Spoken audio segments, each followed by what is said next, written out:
Hello and welcome to the Old Bob Show, produced and directed here at Vernon Communications in Westby.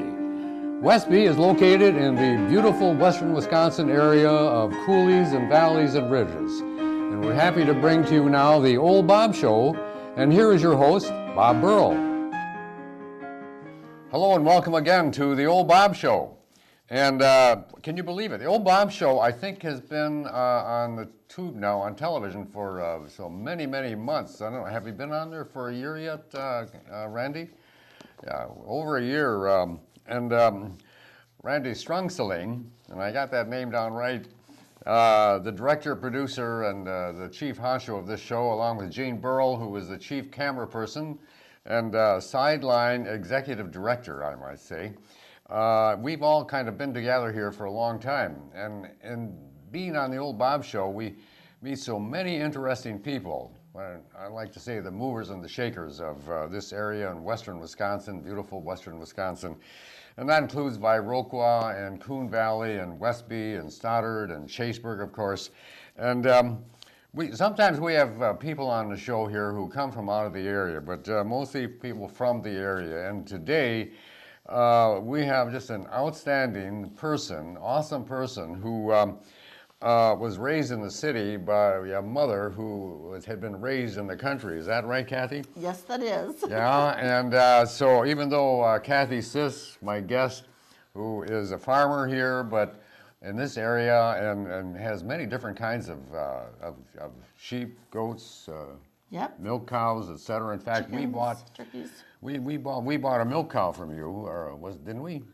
Nope. No. Somebody else. Oh, that was from a veterinarian that we did that from. Yeah, exactly. But we've gotten sheep from you. Yes. Exactly. Yep. Exactly.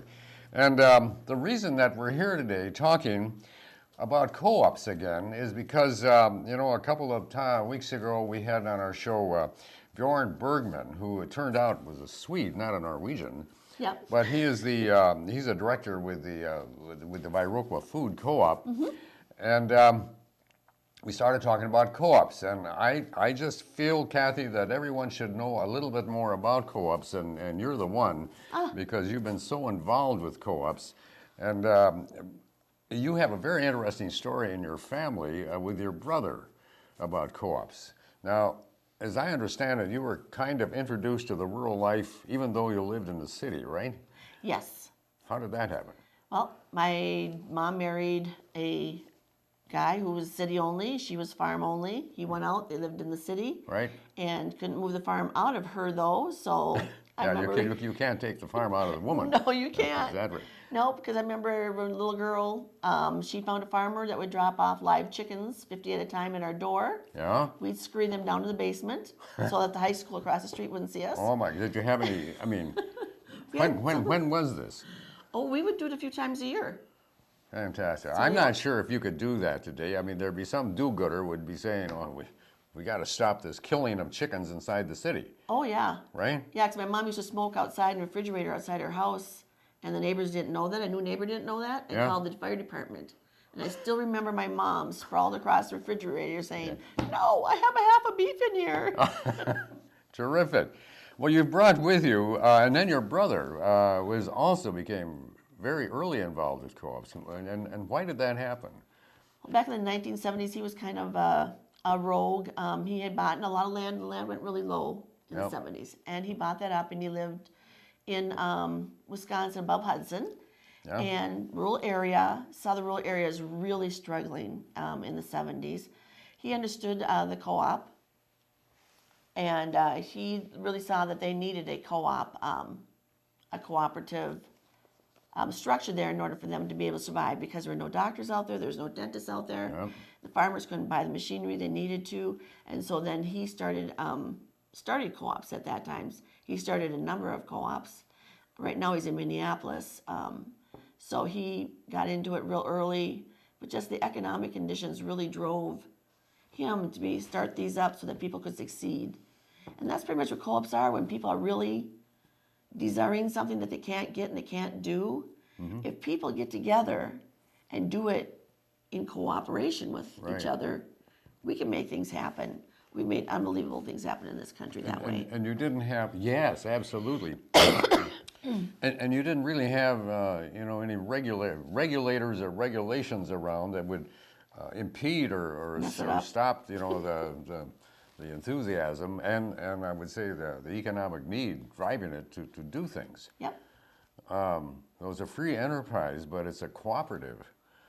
It is. It's the people cooperating, bringing in what they need anywhere from, I mean, the electrical cooperatives started that way out in rural Right. things because they need to bring those in.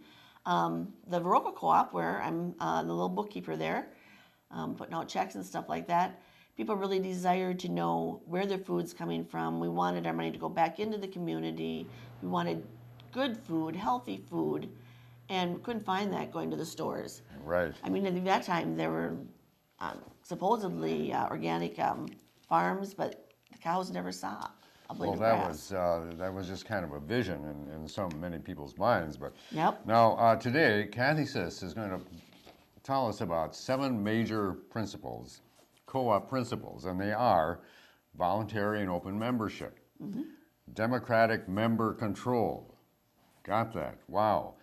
Members' economic participation, autonomy and independence. These are all principles of free enterprise, with accountability and responsibility, of course. Yes. Yeah, and education, training, and information, cooperation among cooperatives, and concern for the community. These are the principles. Now, the voluntary and open membership, Cathy, that means that anyone could join a co-op. Anyone. Right. Right. And so if I mean, I could join your co-op. Yes. Yeah. You aren't? Yeah, why not? Yeah. I mean, we, you know, yeah, I was raised on a farm too. Yep. Yeah, but you know, the thing is that I was raised with mostly Norwegian farmers, and they were independent. Now, they would cooperate, you know, on a nice neighborhood basis, but boy, I'll tell you what, getting 6 or 7 of those farmers to all agree on something, that was a little different story. There was, what I'm saying is that the Norwegians, this is with tongue in cheek, Yep. yeah, you know, really like to be independent, and you know, when television came along, you know, it took 3-4 years when it was here before they decided they really wanted that in their house. Oh, yeah. Yeah, so voluntary and open membership, and it's welcome to everyone, but there are some principles or some obligations maybe that are part of that. Well, in order for a co-op to succeed, you really need participation of the members. The members need to be involved. Right. And they can be involved on so many different things. But, I mean, part of the voting, running for the boards, you're involved in the decisions that co-op makes in how to spend its money and where to go. That's right. You know, That's right. and there's been big co-ops that have gotten big and then failed, and small ones Yeah. that have gone on and on. Is participation. And is you have democratic control. In other words, you have elections Yep. and you make decisions together. Yep, voting is a very big thing, and getting the quorum in for people to vote. I mean, that's a thing that we're always really pushing to it, or not pushing, but really communicating that the need for you to be involved and voting. They've made it pretty easy because you can electronically vote now at our That's co-op. right. Yeah. Okay. So that's made it very and easy. you have a website. On the website, Yeah. yep, the website, electronic has made Right. it, I think, much easier for people to do that. So, yep. Well, you know, and I'll bet that I'll bet you don't have the kind of give and take politics within each of your co-ops that you would find, for example, in the democratic process of political elections or what have you. No, no. And if we keep the principles in front of us all the time, which we do, our GM had done an excellent job of that. They're posted on there. Every employee that works at the co-op, we get totally trained to understand how co-op started, what they are, how the company runs, Is the that right? finance. Education is very important. So if I wanted to become a member, I would be. Yes, you would get, yes, I'd all be the trained. education. Yeah. We also have movies that we bring at the Ark once in a while to educate people. The Viroqua Food Co-op is very concerned about education, getting the information out Sure. there. Yeah. Well, they have a newsletter that's pretty effective, as well as their Pea soup? website. Yep. Yeah. What is that? It's called the Pea Soup newsletter. The pea soup? Yep, PEA. PEA. PEA soup letter. Right. That's pretty good. Like the ABC of co-ops there.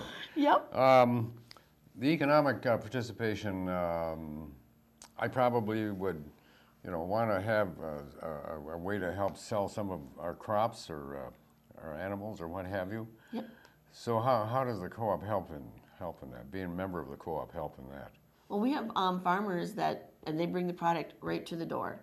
Okay. Sell it there. Plus, also as members, there's benefits in the co-op that we can use in order to purchase things. There's case purchases.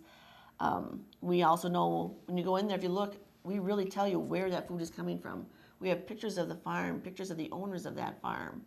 Wow. They come into. So besides having comes from, rather than coming from China, from Right. Exactly. this comes from Viola, and Yeah. you can see the farmers coming in, and so by purchasing our food there, we're also able to put that money back into the community, into the farms, into that around there, and we see the full circle come. Probably, if there wasn't co-ops like this, there of course wouldn't be as many outlets for the sale of the produce or sale of the livestock. Right. Yeah, and so economically, then you're probably always sure of being able to sell your crop, without having to travel some distances or what have you. Is that? Right, and it's also important. I mean, when we get the product in there, it's fresh. And a lot of the stuff you're not going to get much fresher than coming in there. I believe I mean, they've been out in the fields cutting it that morning. They bring it in. We have quite a few Amish, that deliver. I was going to ask you, because boy, this area today, when we drove in here to the Vernon Communications Studios from our farm down in Chaseburg, we saw 2 or 3 Amish out there in their buggies, and I don't know where they maybe were all going to the auction. I'm not sure. Yes, a lot of them probably were. Yeah, exactly. But I'll tell you what, we went by our neighbor about 2 miles from our place, 2.5 miles from our place.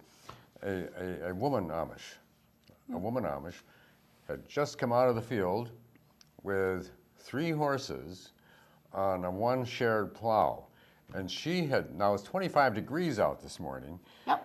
She had been out in a field and had plowed, I would say, a good acre and a half. And she had to have been out there by 6 o'clock this morning or something like that, right? Oh, yeah. So here we have, I mean, talk about, primary right from the field to the store. I mean, it starts right here now. You can see it happening. Yes. And we go out to the farms too and visit the farms, so we know the procedures and stuff that are happening there. Yeah. So many of them are organic certified. Well, so I thought about her, Jeannie and I, on the way in. I said, "Holy cow! Bring some of these city gals out here, and then just see what it's like to get out and earn your living in the morning." Well, they have a lot of cooperative methods within their communities, because when it's a work day over at someone's house, they'll have it. Someone needs a lot of work done. Yep. They love going over and helping to work, and more hands make light of the work. There you are. They're co-ops, even though there are large numbers on certain co-ops, and you have the co-ops of co-ops. You have, Right. Cooperation among co-ops and all that, but you still have what you'd call autonomy. You have independent thinking. You guide your co-op by your membership, the individual co-op. Yes, because we make a big difference. Like even like in our cooperation among co-ops, we can actually define as a P6 program. I'm sure Bjorn could have told you a lot about that, where we actually define that this is what we want to do. We want so much of our product, and right now I know we're running like 35% of our sales are from product that comes within 100 miles, or from a family farm, or a co-op. And so that is one of our missions as our co-op, to go out and do. Now you go to La Crosse, and they have a different definition of that. Yeah. And there the food will come from within maybe 500 miles. And Okay. so Wow. everyone's different. Everyone chooses. So just because you walk into one co-op and to another co-op, you're going to see different things. Well, I know many years ago when Jeannie and I lived down in the Madison, Wisconsin area, we would, there's farmers market there Oh, on the yeah. square, of course. But we also would buy vegetables that were right out of the field from this area, Harmony Farms, for example. Yep, their supplier. Yeah, exactly. And is he independent or is he a co-op? Harmony Supplier. I'm not sure exactly if he's a co-op. We consider him a P6, so he's a individual farm that we buy from. Right, right. Yeah. Okay. Now we get, I'm pretty. I think it's pretty awesome that you, in your individual co-ops, have your own education and training program. In other words, you start from scratch with a new member and you give them the history. Mm-hmm. And the history is. We go back all the way to the history of how it came over from Europe and how we were influenced by the European co-ops, and economically and how was that? When was that? That would have been in about the 1800s. All right. That would have been the biggest time that influenced, like I said, the Rochelle Dale one had the largest influence coming over here, and especially with the principles and that. We go through all that. Finance, understanding finance, because rather than being like a for-profit business, we try to definitely have a profit, Yeah. but that's not our main concern. We want that to put back into the community, to put back into the store, and also the members through dividends and things like that. They also get that back. As you're talking about this, Cathy, I'm talking with Cathy Sis, who is well known in the area for what she does with cooperatives and your role in many of these. But the thing that's so interesting is that you're talking about all of these different organizations, co-ops, who all work together. Mm-hmm. It's a community, but you also have some very basic, strong principles at work here, in addition to the co-op principles. But it sounds to me like you have, this is almost a spiritual enterprise as well as a physical, economic enterprise. Oh, for me it is, yeah. It definitely is being good stewards, taking care of what God has given us, and being responsible for that. And just like the co-op almost reminds me of always when he talks about in the Bible about it all being many different parts of one body and working together. Right. Not working to get one another, but working together so that we all succeed. Working more out of an understanding of abundance rather than of scarcity. I think when everyone starts working out of a thought of everything's scarce, I need to pull it in, I need to pull what I have. Yeah. We need to actually work out of an abundance. If we all work together, there is an abundance out there. Boy, that is just a marvelous, marvelous principle. And it's you're working to survive, but it's not self-serving, period. It's serving others. Yes. Serving others who are working with you and serving others who want to benefit from your work and your cropping. Mm-hmm. That's, that's the principle. Wouldn't it be great if we could get that kind of principle into both private enterprise as well as, because you talk about, it's a profitable making, but that's not the most important thing. For many people, it is the thing. It's profit. Right. And so consequently, it becomes pretty competitive and can become very wicked in a sense. Right. Yep. So probably you could say that you're working together, and maybe these co-ops are competing against each other in certain ways, or aren't they? I haven't seen it where it's been competing. Maybe the Viroqua's got a different, mindset, because we have a whole lot of people that come from every walk of life, all the different cultures, the political, racial, social, everything. There's everything that's there. And we really work together, and our thought isn't maybe necessary to be the biggest and grow the biggest as we can. Maybe there's other ways that we can help another co-op to grow and to open up. And we do that. We have a micro-lending program to help other companies. Micro-lending program. Okay. Or we lend money for a year so that maybe that particular farm or whatever can get up and going, can get a piece of machinery that they need to. Right. So they can get going, so that That way it's not just us growing as big as we can, but it's like, how else can we make other co-ops possibly in the community grow? It's fantastic. So, Yeah, it's fantastic. Well, again, going back to my neighborhood, the farmers all did help each other. I mean, we would have, it wasn't called a co-op, it was just called a neighborhood thrashing machine. yep.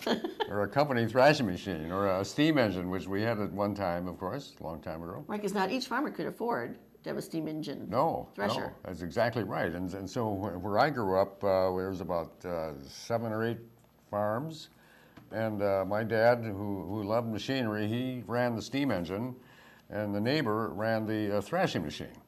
And so the two of them would, go from farm to farm. These were the co-op, but they were never called a co-op. cooperative. Exactly, they were cooperative. They never identified themselves as that, though. Right. But they were, and I can still remember the vision of, as a little boy, waiting for that steam engine and thrash machine to come down the road from the next door, from the neighbor. Yeah. Come into our yard and set up and all that. It was my gosh, it was just a thrill. Oh yeah. And then of course you had all these farmers, and then and the farmers' wives then would co-op, get together, and each of them would help each other for these mammoth dinners. Oh yeah. Because my gosh, these young men, the 17 and 18-year-olds, they'd pile their plates full of potatoes at least 2 or 3 times. Just for a few courses, yeah. Exactly. And so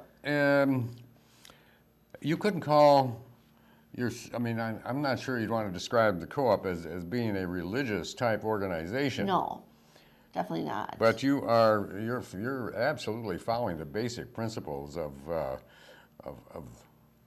being kind, good, considerate, truthful, honest, accountable to each other. Yes, and That's we the are. co-op. That's Yep. the co-op. Well, now, I don't know. I should have asked you this question beforehand, Cathy. But what percentage do you think of the area, this area over here in western Wisconsin, belong to co-ops?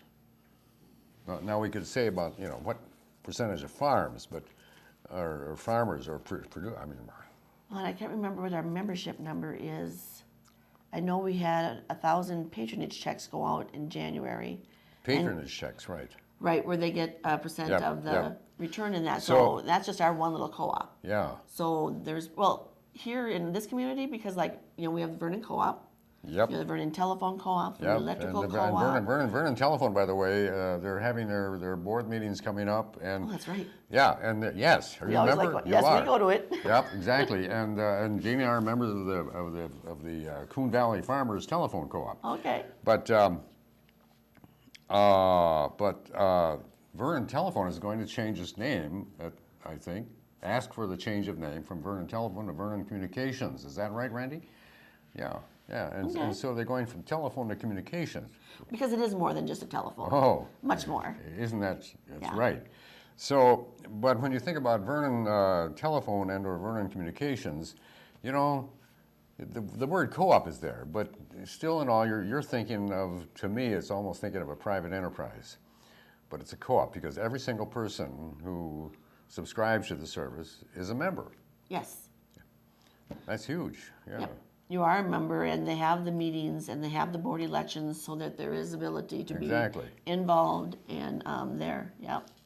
So, in your experience, Cathy, has your co-op ever taken a stand as a co-op relative to a certain family or certain community issues? Or you stay out of that Such a- arena? oh, no. Well, I'm saying, for example, Viroqua, decided that it was going to close all its public schools and go homeschooling. Oh, What would the co-op do for that one? we don't take a stand on those issues. What's that? We don't take a stand on those issues. We help, even right now, we help the public schools and Waldorf schools. I just stuff use like that that. as Yep. a Yeah, we would not, we don't take a stand. No, exactly. That's not our, The individual members can have their own political parties, but and there's many. sure, exactly, that's right. Well, here now we go, the cooperation, which is friendly, it's serving everyone, and it's helping everyone build and produce and to grow, so to speak, in all ways. Right, and you don't have to be a member. I mean, so we do supply, you can come in and shop there Right. and stuff like that without being a member. Actually, the co-ops are the community. Wouldn't you say that? I believe they are, and I think if people understood them even more, they understand. I think some people have the idea where there's just really high prices, but it's not like everyone is getting rich there, Right. For sure. But we are definitely serving a need that's in the community, that's in the culture, Exactly. that's in the bigger area. Would you say one more time before we close off here again, the primary goal and mission of the co-op? You said it earlier, but in terms, it's not just for profit. No, it's not just for profit. I can't remember what I said. It's totally out of my mind. Well, what you said was that you're there to help everyone and to serve everyone, and I said, well, it's not a self-serving No. enterprise. No, right. Working out of abundance of what we have rather than the scarcity of what we have. There you are. You're working with the abundance that God gave you. Right, and we do that at our home, even with the overabundance that we have of some of our produce, that whatever we raise, because I know like your daughter and that, if we have extra chicken and things like that, what God gives it to us is not just for us to make a living on it or something, or make a big killing on it. It's to someone else has a need, and I need to give that need. It needs to work through our hands. Yeah, and it's kind of it's not self-serving, but it's kind of a self-multiplying. Yes. Because I think, didn't Erica get sheep from you? Yeah, they multiply. Well, I'll tell you what, last weekend, within a matter of less than 24 hours, 4 new lambs were added to that crop you gave us over there. They multiply very fast. What was that? They multiply very fast. Tell me about that, absolutely. Well, Cathy, now that we've gone through the 7 principles of the co-ops, and again, broadened, I hope I certainly have been able to have my mind broadened on the incredible significance of co-ops within the communities all over here, and it's probably more so in more rural communities like ours than in metropolitan areas. Yes. Yeah. Yes, it is, because there's not ability to get what we want unless we get together to get it. Yeah, there you are. This has been a real wonderful being able to talk with you, Cathy. Okay. Sis, and good luck with all of your enterprises. And boy, am I ever glad your mom came from the farm. Yeah, it helps with that chicken butchering during the year. Yeah, I know it. That's quite a sight. I know why you hang on to the chicken once you cut the head off. And we do it so different now. Yeah, So, of course. yeah. I have this fond memory of a Saturday afternoon, Friday night, my dad would pick a chicken out, non-layers supposedly, Yep. in the chicken coop, and once in a while there was a layer he got by mistake. Oh, yeah. Yeah, and we had a friend of my sister's was there helping my mom and I do the butchering the chicken, and this chicken had a nice big white egg inside of it. Oh, yeah. And well, heavenly days I'm sure it made her weak at least, because she never even knew about that. Being brought up on the farm is great. It is. And I'll tell you, being part of co-ops and working together, and the idea of working from the abundance that you have around you to share it with everyone. Thank you, Cathy Sis. Good luck to you and your husband, and good luck to all of your work. Thank you. And I'm Bob Burrell for Old Bob, and I want to thank Gene Burrell again and Randy Strong-Celine for helping put this show on, and of course Vernon Communications. And I think that we're going to have Rod Olson on here next week maybe, or something like that. And he's going to talk about Vernon Tel and Vernon Communications. And I tell you, it's a real fantastic privilege to be able to work with people like you, and to be able to work within this whole area of western Wisconsin. Everyone take care of yourselves. God bless, and we'll see you again next week.